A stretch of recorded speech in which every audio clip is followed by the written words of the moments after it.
Cumprimento a igreja com a graça e a paz do nosso Senhor Jesus Cristo. Que Deus nos abençoe nesta manhã, onde juntos vamos estar estudando a palavra de Deus, meditando na palavra de Deus e louvando ao Senhor.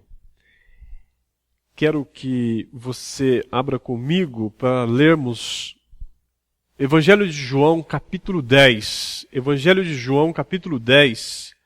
Eu vou ler do verso 9 a 11. Evangelho de João 10, 9 a 11. Jesus Cristo diz assim: Eu sou a porta. Se alguém entrar por mim, será salvo. Entrará e sairá, e achará pastagem. O ladrão vem somente para roubar, matar e destruir. Eu vim para que tenham vida e a tenham em abundância. Eu sou o bom pastor. O bom pastor dá a vida pelas ovelhas. Eu vim para que tenham vida e a tenham em abundância, diz Jesus. Por que Jesus diz que ele teve que vir para que tenhamos vida? Nós sabemos que por causa do pecado, a desobediência de Adão e Eva trouxe a consequência da separação de Deus, o pecado, e todos somos pecadores e por isso estamos separados de Deus, mortos espiritualmente. Essa desobediência a Bíblia chama de pecado. E por que Jesus Cristo teve que vir para que tenhamos vida? Diz o texto de 1 Pedro capítulo 3, verso 18. Pois também Cristo morreu uma única vez pelos pecados, os justos pelos injustos, para conduzir-vos a Deus. Jesus Cristo morreu uma única vez, o justo pelos injustos, morreu pelos nossos pecados, para conduzir-vos a Deus. Assim, Jesus com o seu sacrifício pagou totalmente o preço que todos nós não tínhamos e não temos como pagar. Aqueles que entendem por que Jesus Cristo veio, eu vim para que tenham vida e a tenham em abundância. Aqueles que entendem por que Jesus Cristo veio, aqueles que entendem o que Jesus Cristo fez, para que possamos ter vida, como diz o texto, o bom pastor dá a vida pelas suas ovelhas. E aqueles que se entregam a Jesus Cristo e creem nele, eu sou a porta. Se alguém entrar por mim, será salvo. Aqueles que entendem porque Jesus Cristo veio, aqueles que entendem o que Jesus Cristo fez, e aqueles que se entregam a Jesus Cristo e creem nele, são salvos, têm a vida e têm a vida eterna. Entre pela única porta da vida verdadeira, da salvação, Jesus Cristo. Creia no que ele fez, no que ele é, nosso Salvador. Que Deus esteja nos abençoando e que todos nós possamos entrar por essa porta, a única porta para a salvação, Jesus Cristo. Vamos louvar o Senhor com o hino de número 3. Hino de número 3. A igreja em adoração. Eterno Pai, teu povo congregado, humilde entoa teu louvor aqui. Juntos possamos adorar o Senhor, louvar o Senhor com o hino de número 3.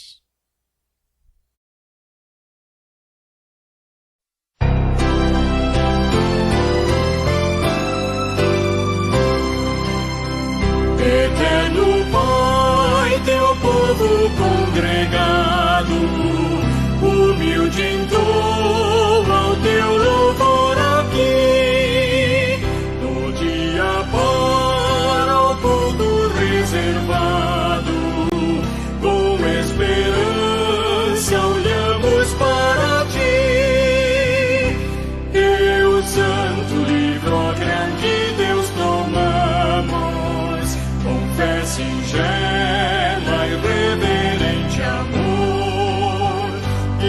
como atentos filhos procuramos ciência na palavra do Senhor. Jesus, aos teus benditos pés sentados, queremos teu conselho receber, e sendo por ti mesmo doutrinados, de mais em mais na santa fé crescer, do mundo e seus encargos retirados, queremos descansar em ti, Senhor, mirando os ricos bens entesourados na plenitude do teu vasto amor.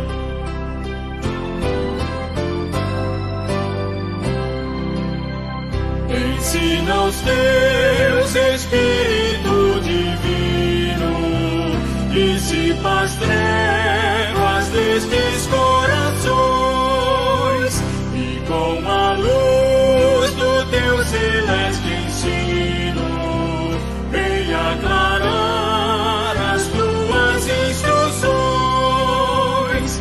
Aviva em nós as forças da memória, pois sempre mais queremos conhecer o Rei dos céus, o Cristo cuja glória eleva os santos anjos de prazer.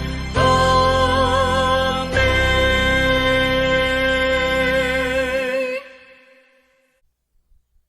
Tem alguns avisos para a nossa igreja. Primeiro, louvamos a Deus pelos aniversariantes dessa semana. Que Deus esteja abençoando a vida dos irmãos que estão completando mais um ano de vida nesta semana.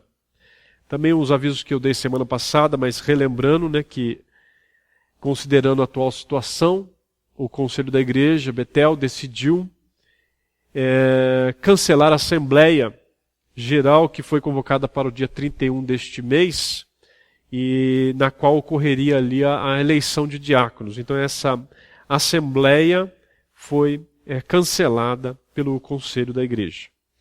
E também lembrando que nós temos 2 salas de reuniões virtuais acontecendo aos domingos. A sala de catecúmenos, que doutrinas básicas da fé cristã, das 9h40 às 10h40, com os professores presbítero Nivaldo e a irmã Daniela Bauman. E temos aí também outra sala, das 11 ao meio-dia, a sala com o presbítero seminarista Dionísio Bauman. O tema que eles estão estudando é o Espírito Santo, das 11 ao meio-dia, às 12. Então a sala do catecúmenos, das 9h40 às 10h40, e das 11 ao meio-dia, a sala com o presbítero seminarista do Dionísio, estudando o tema Espírito Santo. E o link do aplicativo Zoom, que eles estão usando para esse estudo, essa sala virtual, será disponibilizado para a participação de todos os irmãos que desejarem, pelo WhatsApp. IP Betel comunica um pouquinho antes e após o culto desta manhã. Lembrando a visão da nossa igreja, ser uma igreja contemporânea e fiel a Deus e à Bíblia, e comprometida com a evangelização dos perdidos e praticando o amor uns aos outros, buscando a glória de Deus por meio da adoração, evangelização, comunhão, ação social, crescimento espiritual dos seus membros. Nisto conhecerão todos que sois meus discípulos, se tiverdes amor uns pelos outros. E também colocamos aí no nosso boletim um devocional que eu estou copiando de algumas revistas que a gente usa para a escola dominical, e ali com o texto bíblico para segunda até domingo, para você fazer ali o seu devocional particular para que você esteja crescendo no conhecimento da palavra do Senhor. Aqui diz o texto de Malaquias 3:10. Trazei todos os dízimos à casa do tesouro, para que haja mantimento na minha casa. E provai-me nisto, diz o Senhor dos Exércitos, se eu não vos abrir as janelas do céu, e não derramar sobre vós bênção sem medida. Malaquias capítulo 3, verso 10. E diz também 2 Coríntios 9, versos 6 e 7. E isto afirmo, aquele que semeia pouco, pouco também ceifará. E o que semeia com fartura, com abundância também ceifará. Cada um contribua segundo tiver proposto no coração, não com tristeza ou por necessidade, porque Deus ama a quem dá com alegria. Agradecemos, a fidelidade dos irmãos em seus dízimos e ofertas para cumprirmos os nossos compromissos com a igreja e com os missionários. E pedimos também àqueles irmãos que não estão sendo fiéis, que você tenha a motivação correta da parte de Deus, a alegria, o amor pela obra, que você possa participar dessas promessas que esses textos da palavra de Deus nos dá. Que Deus abençoe a sua vida e que nós possamos juntos, como igreja do Senhor Jesus Cristo, caminhar glorificando o nome do Senhor com alegria, amor e sendo direcionados por aquele que é o cabeça da igreja, nosso Senhor e Salvador, Jesus Cristo. A mensagem nesta manhã será trazida para nós pelo diácono Isaías. Vamos orar e que Deus esteja nos abençoando com a sua palavra. Oremos. Santo Deus, Pai Santo, santificado seja o teu nome. Venha o teu reino, Pai, faça a tua vontade, assim na terra como no céu. Senhor, perdoa os nossos pecados, Pai. Livra-nos do mal. Dê para nós sabedoria, discernimento, Senhor Deus. Que sejamos gratos a Ti pela salvação que temos em Cristo Jesus, a única porta para a salvação. Querido Deus, esteja com o teu servo Isaías, usando-o poderosamente nas tuas mãos, Senhor Deus, para trazer a tua palavra, a tua igreja, a todos aqueles que por meio deste meio estejam ouvindo a tua palavra, Pai, e faças a tua vontade, Senhor Deus. Convence de pecado, mostre Jesus Cristo, o único Salvador, e que pecadores possam se render a Ti. Em nome do Senhor Jesus Cristo, nós te pedimos agradecidos por tudo que o Senhor tem feito em nossas vidas, mas principalmente pela salvação que nós temos em Cristo Jesus, a vida eterna. Em nome de Jesus te pedimos agradecidos. Amém. Saudar a igreja na paz do Senhor Jesus Cristo. Meus irmãos, nós vamos estar meditando nessa manhã no livro do 2 Reis, no capítulo 4. 2 Reis, o capítulo 4.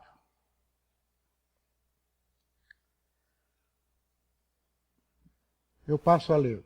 Certa mulher, das mulheres dos discípulos dos profetas, clamou a Eliseu dizendo: meu marido, teu servo, morreu, e tu sabes que ele temia ao Senhor.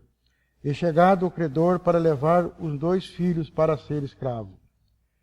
Eliseu lhe perguntou: que te hei de fazer? Dize-me que é o que está em casa.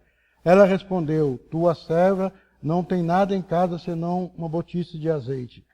Então disse ele: vai, pede emprestada vasilha a todos os teus vizinhos, vasilhas vazias não pouca. Então entra e fecha a porta sobre ti e sobre teus filhos, e deita o teu azeite em todas aquelas vasilhas, põe a parte que estiver cheia. Partiu, pois, dele e fechou a porta seus filhos, e esse lhe chegava as vasilhas, e elas enchia. Cheia as vasilhas, disse ela a um dos filhos, chega-me aqui mais uma vasilha. Mas ele respondeu, não há mais vasilha nenhuma. E o azeite parou. Então foi ela e fez saber aos homens de Deus, e ele disse, vai, vende o azeite, paga a tua dívida, e tu e teus filhos vivei do resto. Vamos orar. Senhor Deus, bondoso Pai, quero te agradecer por essa manhã. Quero te agradecer, a Deus, por todos os recursos que nós temos para poder trazer a tua palavra. Quero te agradecer por nós vivemos num país onde nós podemos estar pregando a tua palavra. E te agradeço também, ó Deus, porque o Espírito Santo é o nosso ensinador. E nesse momento eu lhe peço que o Senhor esteja clareando a mente das pessoas que estão ouvindo, ó Deus, corações, abrindo corações para ter entendimento, para ter progresso na vida espiritual. Eu oro agradecido no nome de Jesus. Amém, Senhor. Esse texto que acabo de ler, ele se refere a um milagre. Eu gosto sempre que eu vou comentar com alguém, até mesmo fazer uma pregação, e eu falo a respeito de milagre, eu gosto muito de comentar um aspecto a respeito do milagre. Esse milagre, ou quase todos, ou todos os milagres da Bíblia, é algo extraordinário, nos chama muita atenção. A maior parte do milagre como esse, a ciência não tem como provar, não tem como estudar ou fazer qualquer coisa, porque do nada aumentou tanta coisa. Tem alguns milagres na Bíblia que alguns médicos, cientistas, ele consegue fazer uma ilustração, mas há os milagres de tão extraordinários que não tem explicação. Nós, como os filhos de Deus, como os evangélicos que somos, nós aceitamos esse milagre pela fé. Então, é questão da fé. Só que a maior parte das pessoas, eu já cometi esse erro também, quando nós vemos um milagre na Bíblia, a gente costuma muito citar só o milagre em si. E é fato, porque é algo extraordinário. Do pouco do azeite surgiu bastante azeite. O milagre, a multiplicação dos pães, acalmar o mar, muitos milagres. Mas muitas vezes nós não olhamos o que está por trás do milagre.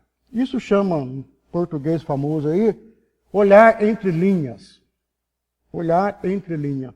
Ver o que está escrito, o que está nos mostrando por trás desse milagre. O que Deus quer nos mostrar através desse milagre. O interessante de alguns milagres na Bíblia, ou uma boa parte dos milagres na Bíblia, eu não sei bem o percentual, não cita nome. Aqui está dizendo certa mulher. Nós vamos ver a multiplicação dos pães, um menino. E nós vamos ver ali, aqui mesmo, o Eliseu fazendo um milagre aqui também, com 20 pães sustentando 100 homens. Nós vamos ver que vai dizer, certo homem trouxe. E não dá um nome claro de uma pessoa, como nós temos na Bíblia alguns milagres que sim foram específicos. Mas o que eu gostaria de, agora, olhar por entre linha a respeito do problema desse milagre, o azeite transbordando. Mais uma vez quero agradecer a Patrícia, gentilmente arrumou para mim. Eu separei em 5 etapas, 5 tópicos, que é o costume nosso presbiteriano, né, dividir os tópicos. E, primeiramente, nós vamos ver a situação dessa mulher. O texto aqui nos mostra que ela perdera o marido. Como não bastasse, o credor, o marido tinha uma dívida, e agora vem o credor. Ela não tem o dinheiro para pagar e vai levar os 2 filhos. Isso era um costume, no Velho Testamento, o livro de Torá lá mostra, era um costume sim. Mas o pessoal, o credor, os judeus, que fazia esse empréstimo, segundo nós vemos na história, eles abusavam muito. Dá um exemplo aqui, ele não precisava levar os 2 filhos. A mulher já perdeu o marido. Agora, por que não poderia levar um e deixar o outro? Então nós vamos ver como que o ser humano abusa. Mas eu creio também que tudo isso aconteceu para que nós possamos entender o desespero, a situação difícil que essa viúva estava. Pelo jeito amava o marido. Eu quando vejo um casamento, para mim eu creio que os 2 se amam. Porque a gente fala que a gente sente, eu sinto isso. Então esse amor E ela, pelo que dá a entender o texto, a Bíblia não é bem clara quanto ao espaço de tempo. Ela está dizendo que chega o credor. Não sei se demorou um mês ou se demorou o luto, a gente não sabe, não está nada claro. Mas está escrito, é chegado o credor. Ela não teve, então, nem tempo de fazer um luto do marido e agora vai levar os 2 filhos. Olha a situação. Perdeu o homem que ama e agora mãe perdendo os 2 filhos. Levar para ser escravo. É uma situação difícil. É uma situação, é um problema bem sério. Por quê? Primeiro, o lado sentimental. Aqui, como eu falei do amor, amava o marido e perdeu o marido. Agora, o amor dos filhos perdeu os 2 filhos. E naquela época, na tradição judaica, uma mulher, quando perdia o marido, ela agradecia a Deus por ter filhos, porque os filhos que ia sustentar. Ela teria o sustento pelos 2 filhos, e provavelmente os filhos crescendo casariam, né? Poderia dar os filhos em casamento, poderia melhorar mais a situação. Naquele tempo não tinha o NPS para receber o seguro, não tinha nada. Então, veja bem a situação difícil dessa mulher. Nós podemos imaginar, eu gostaria que, eu falando desse texto, que nós colocássemos assim, no lugar dessa viúva. Vamos sentir um pouquinho o drama. Pode colocar o seu problema de uma doença, pessoa que está passando por dificuldade. Hoje em dia nós sempre temos problema. Vamos colocar, vendo isso aqui, como que nós fôssemos a viúva. Nós sabemos que o milagre foi feito, porque o texto aqui está bem claro. Né? Mas a viúva, se nós estivermos vivendo o momento da viúva aqui, ela não sabia o que ia acontecer. Ela não sabia, ela não tinha solução. Então eu separei no primeiro tópico que decisão que ela tomou. Ela foi na pessoa certa. Está dizendo aqui. Ela clamou a Eliseu. Ela foi na pessoa certa. Por que digo a pessoa certa? O homem de Deus. Nós podemos colocar aqui um homem de Deus que ela procurou Deus. Isso é claro. Eliseu era um homem de Deus. Os profetas naquela época falavam através. Hoje também temos profetas que falam através. Mas naquela época era mais constante. Os profetas sérios, Deus falava. Então, ela foi na pessoa certa. Esse ponto aqui que eu tomou uma decisão certa. Eu gostaria de tirar uma lição na nossa vida aqui. E quando nós estamos passando por problemas, dificuldade, né, como dessa viúva está passando dificuldade, a gente está procurando a pessoa certa. Nós estamos indo no lugar certo. Porque se a gente for no lugar errado, só vai complicar. Eu tenho experiência disso na minha vida, eu já dei testemunho a respeito, e hoje a minha intenção não seria dar um testemunho devido ao nosso tempo, mas eu posso mais tarde falar sobre isso, que quando nós buscamos decisões para a nossa vida, querendo um milagre na nossa vida, nós temos que ir na pessoa certa. Nós temos que ir naquele que realmente faz o milagre. Porque há muitas promessas, há muitas pessoas prometendo tanta coisa. Em termos de religião, igreja, não estou aqui para condenar nenhuma igreja, mas basta olhar em volta a dimensão, igrejas prometendo muita coisa, transformação na vida, e às vezes as pessoas não conhecem bem a igreja, não conhecem a palavra de Deus, entra numa dessas igrejas que existe por aí, igrejas entre aspas, e aí depois acaba tendo uma decepção e nunca mais se aproxima da verdade, porque procurou a pessoa errada e o lugar errado. Mas o interessante que nesse texto que eles nos mostram, que não adianta só ir na pessoa certa. Aqui está bem claro, ela foi na pessoa certa, o homem de Deus. Porque ela foi na pessoa certa, contou seu problema, que o marido havia morrido, e o homem de Deus pergunta para ela, o que tens em tua casa? Então é uma coisa interessante. Ela precisando de ajuda, eu fico pensando, eu sou um pouquinho meio assim, meio nervoso, tenho um temperamento assim, meio conclusivo, rápido às vezes, e talvez se eu tivesse ali, eu só estou vindo aqui porque eu não tenho nada. Eu digo isso francamente. Então aqui vem a pergunta, o que tens em tua casa? Graças a Deus ela responde, eu tenho um pouquinho de azeite.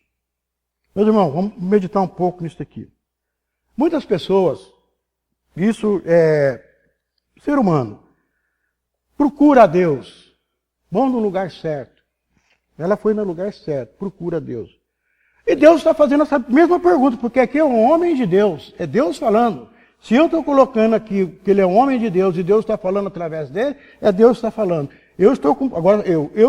Ou nós estamos com um problema sério. Nós estamos precisando de um milagre na minha vida, na nossa vida. E eu vou na pessoa certa, que é Deus, na igreja genuinamente evangélica, e vou buscar esse milagre de Deus. Mas a pergunta vem aqui, é segundo tópico. O que tem feito? O que tens, Isaías? O que tens? O que tem feito para Deus? Preste bem atenção, eu não estou falando em salvação. A salvação é dom gratuito de Deus. Eu estou baseando na Bíblia, mostrar que muitas vezes nós queremos um milagre, queremos algo extraordinário na nossa vida e nós não temos feito nada a Deus.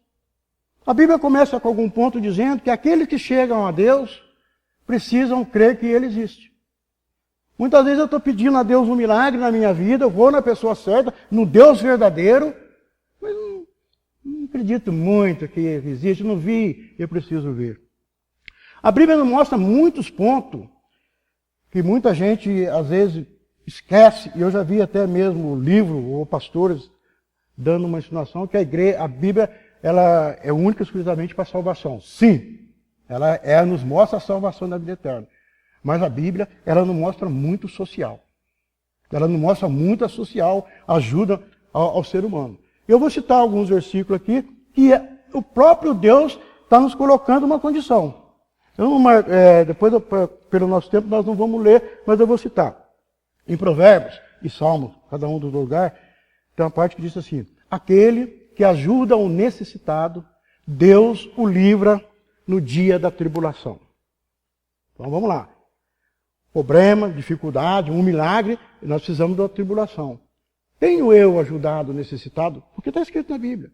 Aquele que acode o necessitado, Deus o livra no dia da tribulação. Tem um que eu gosto muito, é Salmo. Eu posso estar enganando um aqui, porque eu não marquei aqui. Ele diz assim: aquele que dá ao pobre, empresta a Deus. Esse aqui é extraordinário. Já pensou você ter um empréstimo com Deus? Quando a gente consegue fazer um empréstimo a um amigo, a uma pessoa, a gente se sente bem, pode socorrer. Agora veja bem, você tem um empréstimo com Deus. E nós vamos ver vários setores na Bíblia, no Novo Testamento, quando aquele oficial pediu para que Jesus curasse sua filha, e os discípulos falam: olha, ele tem ajudado a construir sinagoga. Eles têm feito muitas coisas. E se nós formos citar aqui, não é um estudo bíblico, teria que ser um estudo, nós vamos ver várias referências na Bíblia em que o ser humano, que Deus coloca a condição do que nós temos que fazer alguma coisa. Não é para a salvação, mas para que haja um milagre em nossa vida. Como tem sido a nossa vida de oração? Na Bíblia, em Apocalipse, fala mais ou menos, fala claramente, não é mais ou menos. A Bíblia fala claramente no Apocalipse que Deus vai lá buscar as orações. É um lugar que o anjo vai buscar as orações dos pedidos lá. Nós temos no trono da graça, temos muitas orações nossas lá, temos orado. A Bíblia nos diz claramente: dai o dízimo e fazei prova de mim. Tenho sido um dizimista fiel.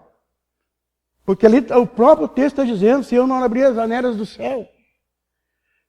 Se eu tenho momentos de dificuldade, como tem sido as minhas ofertas como missionário, como tem sido o que eu tenho feito em relação ao ser humano, é o que está na Bíblia. Eu não estou forçando nada. Não estou forçando, a Bíblia está dizendo claramente. Então, quando eu imagino, agora aqui, eu vou na pessoa certa, falando de mim, pedir para que Deus faça um milagre na minha família, um milagre numa transformação de um filho, de uma conversão, um milagre. E aqui, a respeito de filho, eu gostaria de frisar um pedacinho aqui, que é interessante. A mulher procurou um homem de Deus, não foi aleatoriamente. Ela procurou um homem de Deus porque o marido dela era um discípulo. E o marido falava, provavelmente, contava todas as histórias à esposa. Pela lógica. Não está escrito aqui, não. Pela lógica, por ela procurar um homem de Deus. Ela ter ido lá é porque ela sabia desse homem de Deus. E o marido era um discípulo, ela acompanhava. O marido se preocupava que a família dele buscasse as coisas de Deus. E esse espaço que eu quero dizer aqui, será que nós, como os pais, ou um convertido de uma família, tem levado esse Deus, mostrado que esse Deus é o único refúgio? Os filhos têm pego o nosso exemplo para, num momento de dificuldade, eu poder falar, olha, contar para o filho, esse milagre Deus fez por isso, fez na minha vida, tem essa consciência. E aqui dentro ela tinha alguma coisa. Agora, vem o terceiro tópico. Não adianta você ir na pessoa certa, não adianta você ter alguma coisa, fez muita coisa. Vem o terceiro tópico, a fé. Eu coloquei a fé em terceiro ponto. Por quê? Porque ele fala para ela, olha, você vai pegar bastante vasilha, vai arrumar, vai colocar, e daquele pouquinho de azeite você vai encher a vasilha. Um milagre como esse, nessa proporção, ainda não tinha na Bíblia. Nós temos o caso de Elias, que aumentou o azeite da viúva, mas era o mesmo tanto. Lá todo dia ela ia fazer o tanto que estava ali, não parece que aumentou a garrafa e encheu, não. Toda vez que ela ia fazer, o azeite saía, mas era a mesma quantidade. Provavelmente ela podia até saber disso, porque ele era um homem de Deus. Agora, vamos colocar a situação da viúva. Eu precisando pagar uma dívida, perdi meu marido, meus 2 filhos vão embora, eu não tenho nada, e agora ele manda eu arrumar vasilhas vazias e de um pouquinho encher as outras vasilhas. É meio difícil. A gente já começa a criar um problema. Será que vai encher? Será que o vizinho vai emprestar vasilha para mim? O vizinho é chato. Ele vai perguntar o que eu quero com essa vasilha. E vai ter uma palhaçada na minha cabeça. Né? Por que já não me deu dinheiro? É Deus. Está entendendo as dúvidas que vai fazendo? Agora ela não. A fé é submissão. Ela trilhou e foi para dentro da casa. Voltou. Não criou nenhum problema. Como eu acabei de citar, nós pedimos uma coisa para Deus e começamos achando que está demorando, e que não vai ver, e que não é impossível, e quando Ele dá, não é isso que eu queria, então vamos indo lá. Agora nós vamos ver aqui a fé. Ela foi, pegou as vasilhas, pegou tudo e colocou lá. A quarta coisa também que eu vejo por trás aqui é a obediência. E é difícil a fé e a obediência, elas se acompanham. Elas estão sempre juntas. Não tem como a pessoa falar que tem fé e não tem obediência. A obediência a Deus, ela está seguida da fé.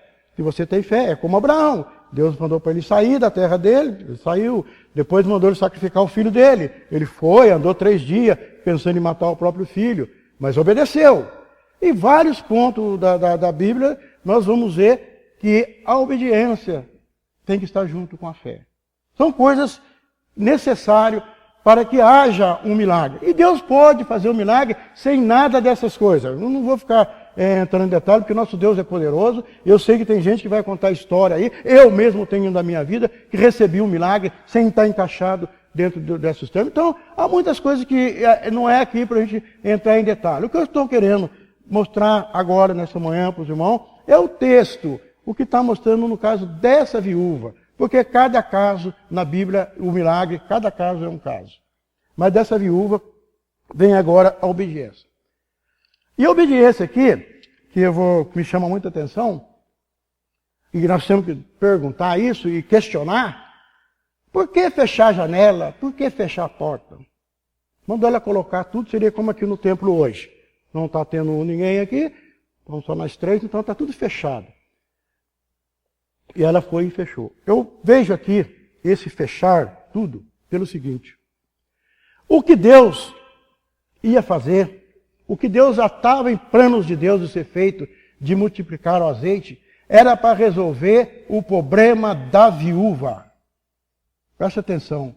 O milagre que foi feito aqui, que Deus ia fazer, era para resolver o problema dela. Não era para espetáculo.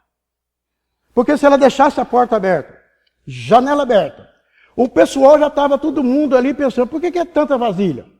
Concorda? Isso aí não está escrito aqui, mas é lógico. Eu mesmo. Se eu ver lá um cara pegando uma vasilha aqui, pegando vasilha, não, dá uma ordem, o que está acontecendo?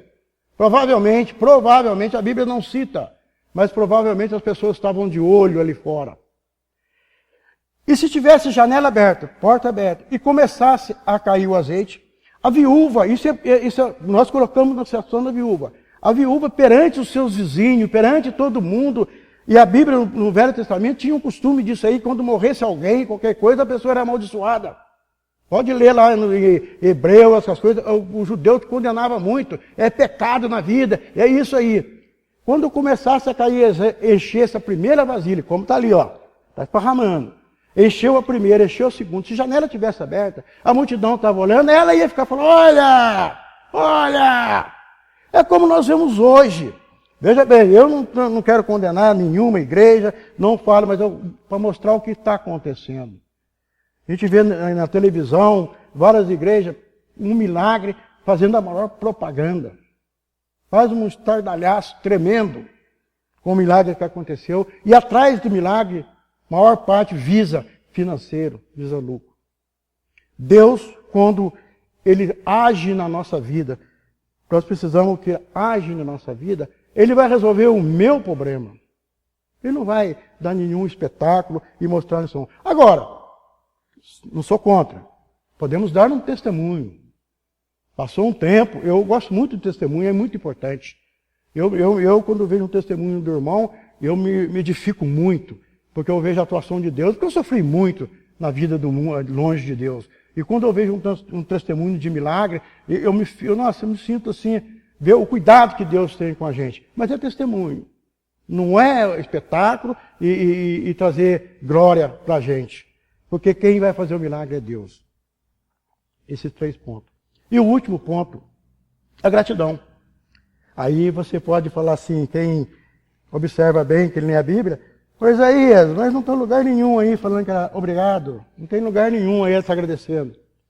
Realmente não tem. Mas se você olhar no versículo 7, está escrito assim, ó, então, depois da vasilha cheia, ela fala, então foi ela e fez saber um homem de Deus. Tem uma tradução que diz, então ela foi o homem de Deus e disse, o que eu faço? Agora vamos imaginar, como eu estou mostrando gratidão.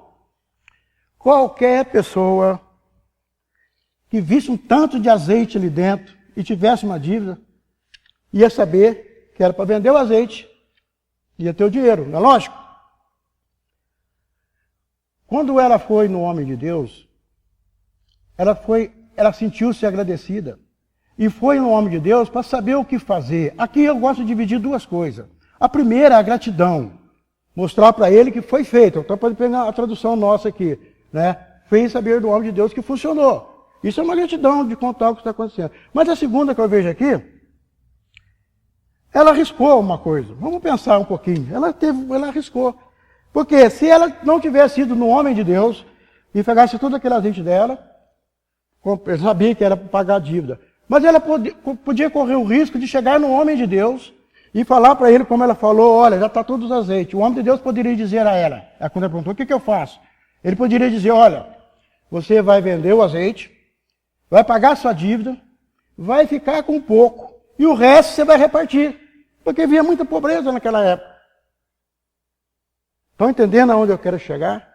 Que muitas vezes nós vamos a Deus, pedimos, estamos corretos aqui nessa ordem que eu coloquei, mas não somos gratos. Deus te cura na cama, te levanta, faz um milagre maravilhoso que a medicina não consegue entender. O médico fala, não consigo entender o que aconteceu. Mas foi oração, pediu oração, você orou, a igreja orou. Levantou depois, agradeceu a Deus e perguntou para Deus, o que eu faço, Senhor? Estou curado, o que eu faço? Pede a Deus um emprego. Clama por um emprego nesse tempo tão difícil aí. E Deus abre a porta do emprego. Você tem os processos, orou, foi na pessoa certa, tem alguma coisa, tem fé, tem obediência. E Deus abre a porta do emprego para você. Você entra numa firma boa. Arrumou um emprego. Agradece a Deus em oração. Mas pergunta a Deus, o que eu faço agora desse emprego? Pede uma esposa, apaixonado, gostou, pediu para Deus, está difícil de conseguir. Oh meu Deus, toca no coração dela, aí consegue casar. Casa, oh meu Deus, te agradeço porque casei. Mas pergunta para Deus, o que eu faço agora desse casamento, Deus? Quando nós voltamos e perguntamos a Deus o que eu faço, é melhor do que com palavras, e disse assim, oh meu Deus, obrigado. Obrigado que me desse isso. Eu vejo que é mais forte eu dizer para Deus, do que tu me deste, do que tu fizeste na minha vida, de tudo que resolveste, o que é que eu faço agora, meu Deus? Essa pergunta que eu deixo para nós meditarmos nisso aí. Ir na pessoa certa, ter alguma coisa, fé, obediência e gratidão. Vamos orar? Senhor Deus, bondoso Pai, te agradeço mais uma vez por essa mensagem, por essa manhã. Te agradeço pelo pastor Arpa, a esposa, Deus, que eu esteja abençoando eles, os filhos, e ajudando nesses momentos, Pai. Muito obrigado por tudo. É minha oração em nome de Jesus. Amém, Senhor.